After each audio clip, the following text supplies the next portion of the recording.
Hola queridos amigos, un saludo a todos aquellos que están viendo el video en este momento. Les doy la bienvenida a tu canal favorito, Te lo enseño ya.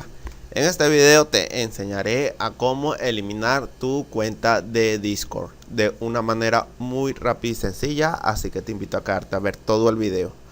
Bueno, lo que tenemos que hacer es ir a nuestro navegador, entramos a la web de Discord, ¿verdad? Discord.com.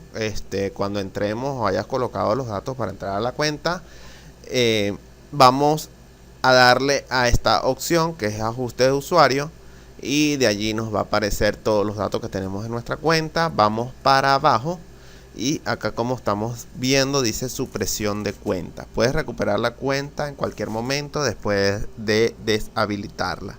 Entonces te va a aparecer dos opciones, una que dice deshabilitar cuenta y otra que dice eliminar cuenta. ¿Cuál es la diferencia entre una y la otra? Bueno, lo que pasa es que cuando le das en deshabilitar cuenta puedes recuperarla en cualquier momento, pero cuando le das en eliminar cuenta, de ninguna manera vas a poder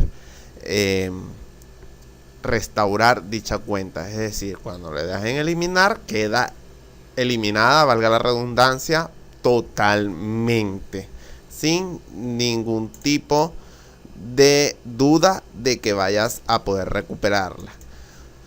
Bueno, entonces tú verás cuál es la opción que quieres darle, deshabilitar o eliminar. Simplemente selecciona alguna de ellas. Seguramente te va a pedir la contraseña para asegurarse de que eres tú quien esté eliminando la cuenta, y de esa manera muy fácil y sencilla estaríamos eliminando la cuenta de Discord.